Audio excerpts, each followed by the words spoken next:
आज हम हैं लक्ष्मीनगर के बाबूजी रेस्टोरेंट में और यहाँ एक चीज़ कॉस्मेटिक्स का एक सेमिनार चल रहा है। उसमें जो बताया जा रहा है कि जो बदलते मौसम में, जैसे अब सर्दियों का मौसम आ रहा है, शादियों का मौसम आ रहा है, इसमें कैसे अपने सौंदर्य की रक्षा करें, कैसे ब्यूटी का ख्याल रखें, इस पर एक सेमिनार चल रहा है। उसमें बताया गया है कि विभिन्न तरह के आज के नए नए जो प्रोडक्ट आ गए हैं उसका उपयोग कैसे करें, आज जो ट्रेंड बदला गया है इस पर कैसे किया जाए, इस पर एक सेमिनार एक दिवसीय आयोजन किया गया, जो इसमें काफ़ी जो ब्यूटिशियन ने भाग लिया।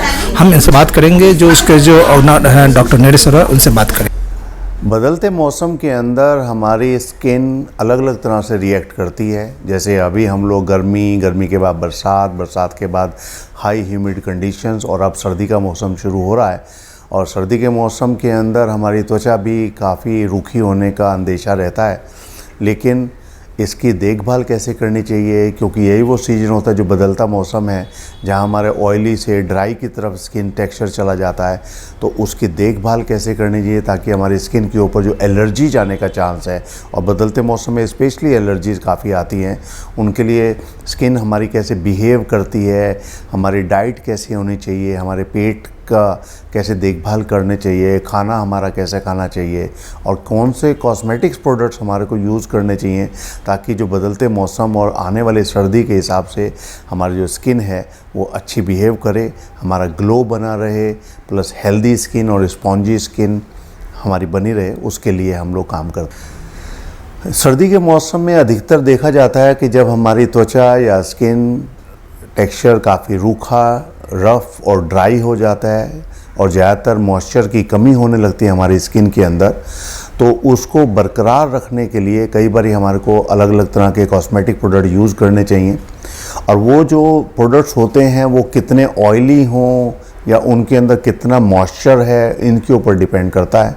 हाँ, मैं इतना ज़रूर मानता हूँ कि जब आप स्किन टेक्सचर के हिसाब से प्रोडक्ट लो तो सर्दी के मौसम आते आते, क्योंकि ठंडी हवाएं चल जाती हैं और टेम्परेचर अगर 2 से लेकर 10 डिग्री के बीच में, जैसे कि नॉर्थ इंडिया के अंदर होता है, अगर ऐसे में अगर आप प्रोडक्ट यूज़ करें तो आपको कंप्लीट अपनी रेजिमेन चेंज करनी पड़ती है।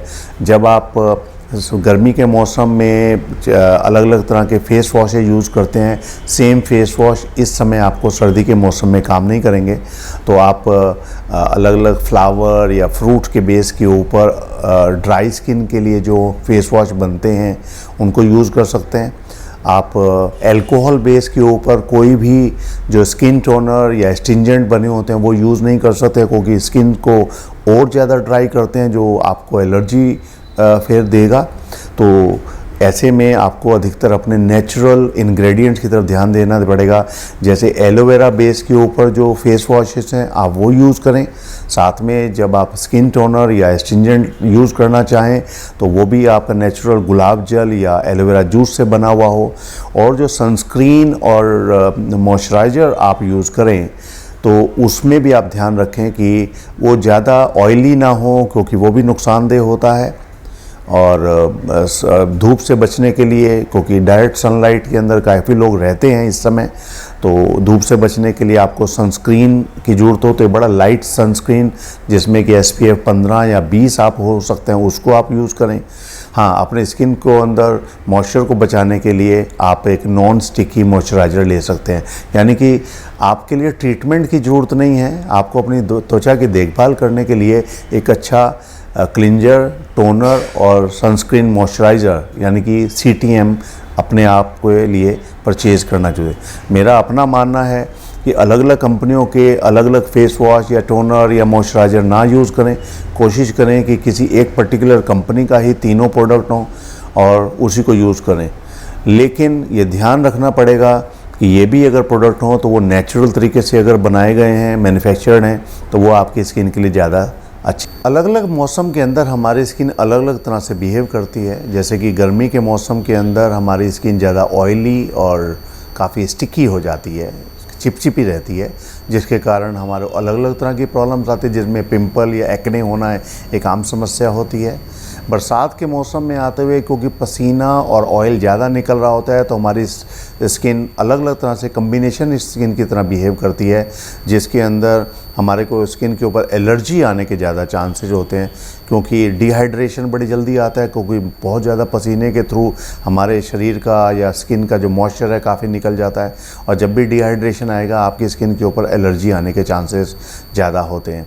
और जैसे जैसे मौसम बदलता जाएगा और सर्दी का मौसम आएगा तो क्योंकि अंदर का ब्लड सर्कुलेशन या अंदर का सिस्टम थोड़ा सा लेथार्जिक, थोड़ा सा लेजी हो जाता है, तो ठंड के मौसम के अंदर देखा गया है कि आपकी स्किन भी थोड़ा सा ठंड के मौसम के कारण अलग बिहेव करती है, और आपके जो ऑयल काफ़ी ज़्यादा गर्मी के मौसम में आपकी स्किन से निकल रहा था वो कम हो जाता है, तो आपकी स्किन जो होती है ऑयली से नॉर्मल और नॉर्मल से ड्राई और एक्स्ट्रा ड्राई होने लगती है। और दिसंबर जनवरी तक आते आते जब ठंडी हवाएं चल जाती हैं तो आपकी स्किन के ऊपर बहुत ज़्यादा प्रॉब्लम आने लगती है, आपकी स्किन ज़्यादा रफ़, ड्राई, डिहाइड्रेटेड और काफ़ी एलर्जिक हो जाती है।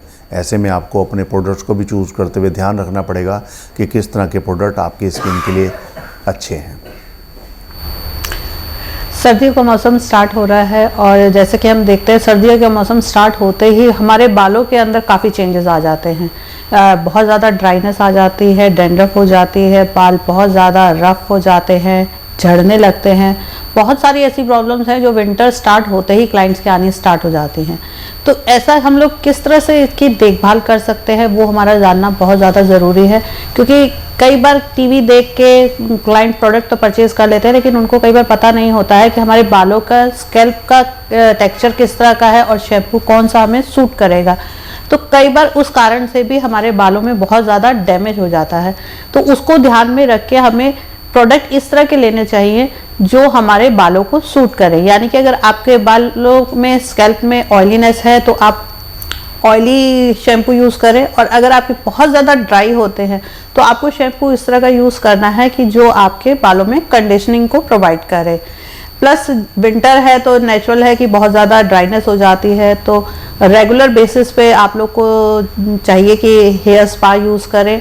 क्लाइंट प्रेसिंग बहुत ज़्यादा करवाने लगे हैं आजकल, और फंक्शन पे जाना होता है, ब्लो ड्राई बहुत होते हैं, तो हीट जो बालों में लगती है उसके कारण बालों में बहुत ज़्यादा डैमेज होता है। तो उसके लिए एक अच्छा conditioner, shampoo plus weekly sittings के हिसाब से आपका हेयर स्पा बहुत अच्छा होना चाहिए, ताकि आपके बाल जो हैं वो विंटर के मौसम में भी हेल्दी रह सके। हम चाहते हैं कि हमारे बाल बहुत अच्छे रहें, तो उसके लिए बहुत ज़्यादा ज़रूरी हो जाता है कि हमारे स्कैल्प की कंडीशन बहुत ज़्यादा अच्छी रहे। प्लस हमारा स्ट्रेस लेवल आज की डेट में बहुत ज़्यादा बढ़ गया है, क्योंकि वर्किंग सारे हो गए हैं, और ऑयल मसाज जैसे कि हम पुराने ज़माने में देखते हैं कि हम लोग करते थे, करवाते थे, दादी माँ करती थी, आज की डेट में वो बहुत ज़्यादा कम हो गया है। तो उसमें एरोमा थेरेपी हमारी बहुत ज़्यादा हेल्प करती है। एरोमा ऑयल जो होते हैं नेचुरल हैं, अगर आप उनकी रात में हेड मसाज करते हैं तो आपका स्ट्रेस लेवल भी दूर होता है, प्लस आपके बालों को जो ब्लड सर्कुलेशन चाहिए होता है वो भी ऑयल के थ्रू आपको मिलता है। तो नाइट में आप ऑयल एप्लीकेशन करें और मॉर्निंग में अगर आप शैम्पू करते हैं तो वो भी आपको बहुत अच्छी हेल्प देते हैं आपके स्ट्रेस लेवल को दूर करने में, आपकी बालों की कंडीशन को ठीक करने में। प्लस एरोमा ऑयल्स जो हैं वो आपकी डैंड्रफ की प्रॉब्लम को ख़त्म करते हैं। स्कैल्प में अगर आपके बाल बहुत ज़्यादा टूट रहे हैं तो उनको भी ठीक करते हैं। फ्रिजीनेस हो गई है उसमें भी आपकी इम्प्रूवमेंट लाते हैं। बहुत सारी जगह पे आपके एरोमा ऑयल्स हेल्प करते हैं। जैसे कि अगर किसी को साइनस की प्रॉब्लम है और आपने हेड मसाज की है तो एरोमा ऑयल्स जो होते हैं वो उनकी उसमें भी हेल्प करते हैं काफ़ी ज़्यादा। प्लस आईसाइट के ऊपर बहुत ज़्यादा फर्क आता है तो उसमें भी आपके एरोमा ऑयल्स बहुत अच्छे वर्क करते हैं। तो कहने का मतलब ये है कि अगर आप एरोमा थेरेपी के ऑयल्स यूज़ कर रहे हैं, हेयर ऑयल यूज़ कर रहे हैं, तो वो आपके सिर्फ बालों के ऊपर ही इफेक्ट नहीं डालता है, आपके ब्लड सर्कुलेशन को ठीक करता है, आपके स्ट्रेस लेवल को दूर करता है। अगर आपको किसी तरह की साइनस की प्रॉब्लम है तो उसमें भी वो काफ़ी हेल्पफुल होता है।